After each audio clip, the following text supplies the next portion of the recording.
I'm Jackie. I'm an Arizona realtor and have built a multi-million-dollar business with my husband by using what I learned from being a teacher. Now I'm bringing the steps I took to leave the classroom and become a top producing agent and team owner. So grab your coffee, cheer vanilla Coke, or maybe even a cocktail and let's begin. Hello, friends. Today's topic is something I'm super passionate about. No, we're not talking about how Coke's better than Pepsi. Sorry, not sorry. We're talking about time and how to master time blocking to maximize not only your production, but also your happiness in real estate. So, in the classroom, I loved making a schedule. It was one of the first emails that I waited when the school year was approaching. So, my first year of teaching, I had no clue how long it would take a simple cut and paste lesson for a group of kindergartners. Guys, it was trial and error. I didn't know that I was going to have to tell them hey, don't run with the scissors. Hey, don't put the glue in your hair. Guys, I was frantically running around the room and cutting things for them because I didn't plan for enough time. I was getting paste out of their ears. Yes, their ears and their hair because I had no idea that I needed to first model how to handle the glue. I was sending emails to parents that their child had cut their brand new Michael Jordan outfit because I didn't realize these small little humans didn't understand that the paste couldn't fix that new hole in their clothes. Seriously, teaching little ones should come with a warning label.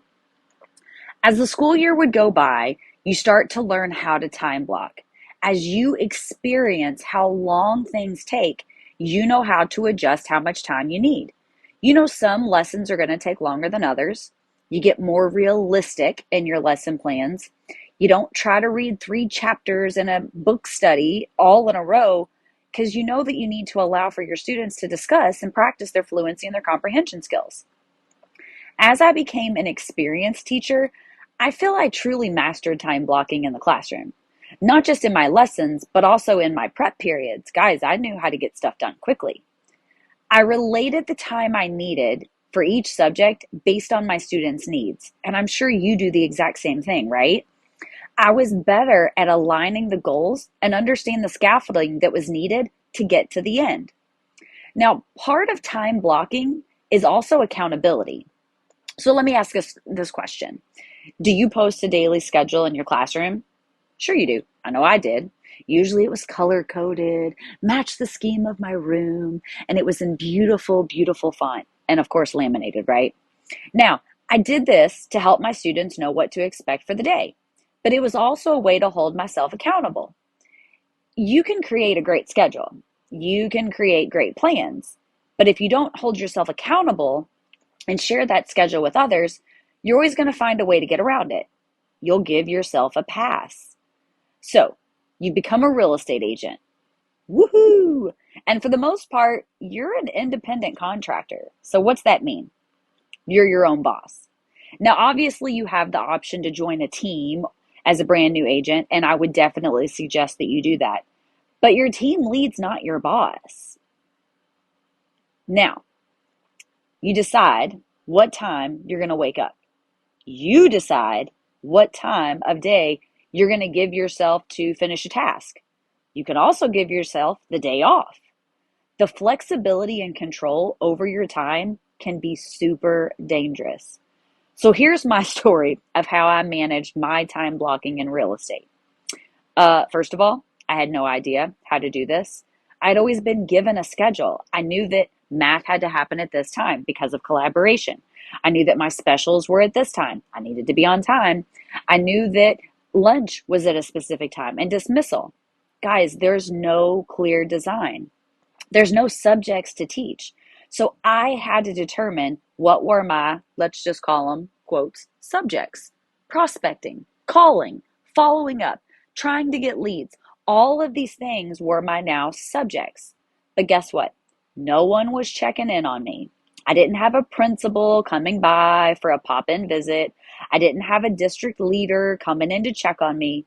If I failed in my first year, it was my fault because after all, I'm my own boss. So what did I do to get my business going? Well, first of all, Yep, I'm going to give an endorsement right here. Write it down. This is the book you need to buy. It's called Mastering Your Real Estate Career, and it's written by Chuck and Angela Fazio. Now, guys, those are my partners and also my mentors, but they didn't pay for me to say that you need to buy their book. Okay. And honestly, if you message them, they would probably send you a free one if you don't have the money for it. The bottom line is these two amazing real estate professionals have a book that tells you exactly what you need to do. It makes it so relatable. And by listening to how they struggled in their first year, it really does give you focus and motivation that guess what? I'm not a unicorn. Lots of people are going to fall. You're going to stumble a bit. But guess what? At the end of the day, you got to pick yourself up, put on your big girl panties, and keep going. Now, I started looking at the business that I was getting. Okay. So things that I was closing, prospects that I was getting. I wanted to be able to figure out where did they come from? Okay. Not just did they come from a certain area or did they come from my sphere, but who did they come from? If they came from Bob, dude, I want to hang out with Bob all the time because he's sending me business. If they came from flyers, well, guess what? I want to continue to do that action. You really have to see where your business is coming from and making sure that you're focusing there. Guys, real estate has a lot of shiny objects. Don't get distracted. Now, there are 100 different ways, and I'm exaggerating, but seriously, there's 100 different ways to sell real estate and how to get real estate business. Don't just grab straws. Find things that you actually enjoy and don't reinvent the wheel. Don't follow along with the sheep. Guys, yes, is social media good? Absolutely. I love social media, love getting on there. But guess what? It's not where the bulk of my business comes from.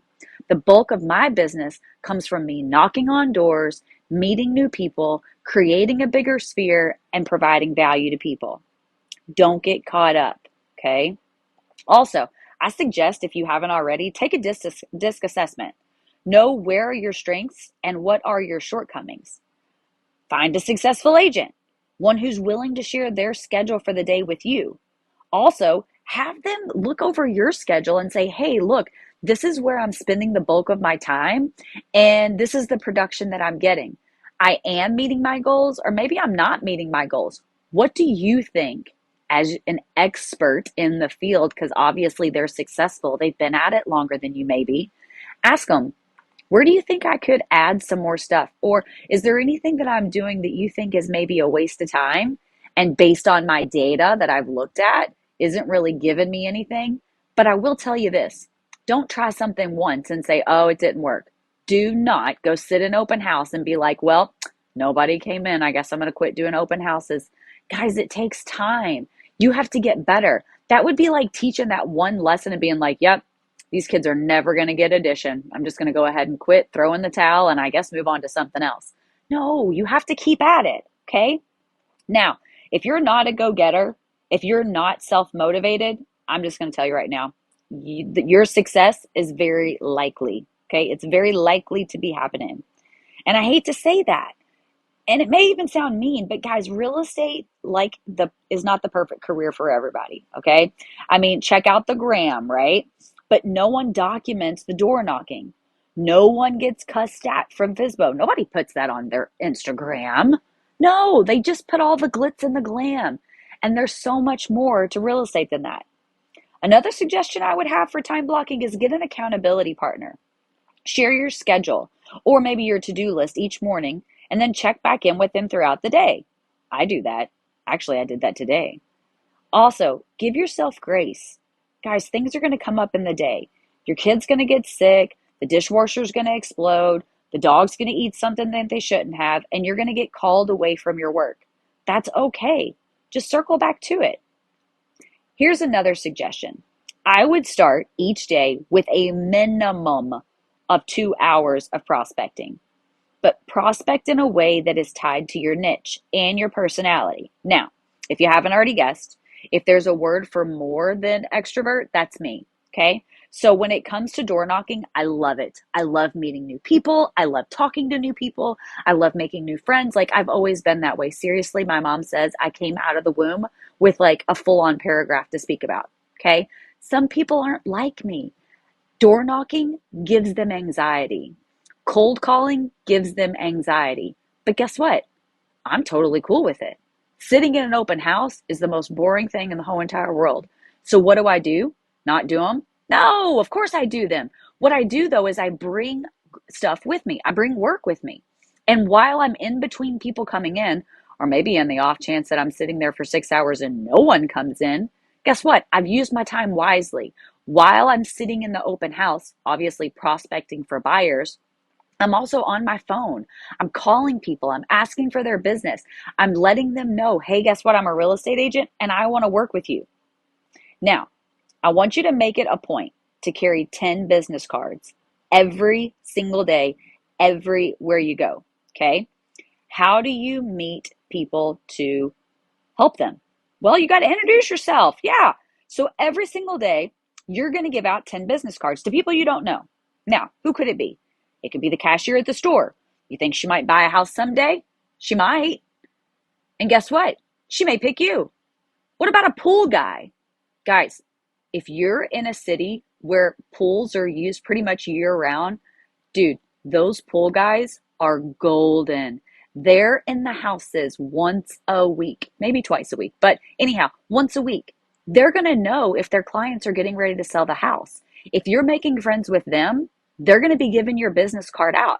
If you're supporting them and putting stuff into their business, like, hey, somebody posts on a social media post, hey, I need a pool guy. Oh, use this guy. Tag him in the post. The more you're supporting him, the more he's going to support you. Now, maybe it's other businesses. It doesn't matter, but you have to meet new people every day. And you have to find the people who want to work with you.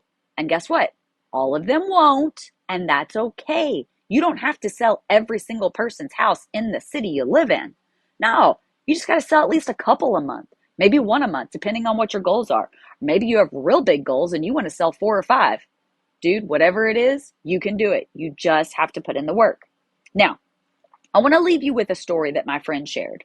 She told me, don't be a hot dog. I'm like, what? Hot dog is a food. What are you talking about? What is a hot dog? What's in a hot dog?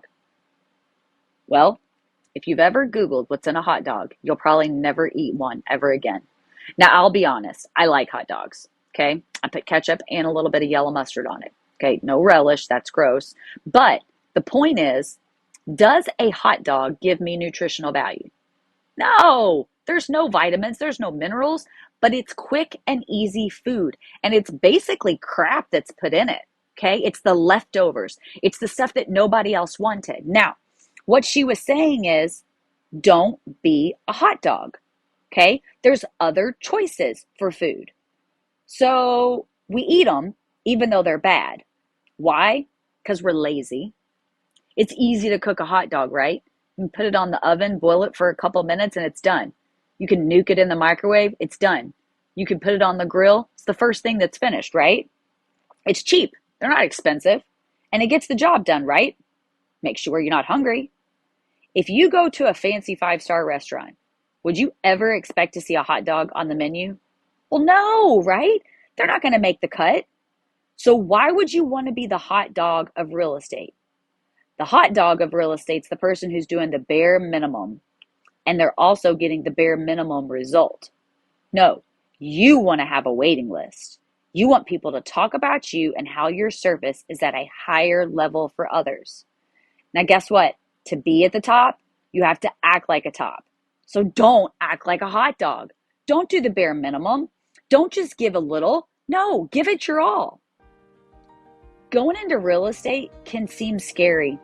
Starting something new can be a challenge, but you keep the attention of 24 to 32 children a day for 7 hours. You maintain peace in a sea of hormones and body odor. You can do this. And guys, I'm here to help you out.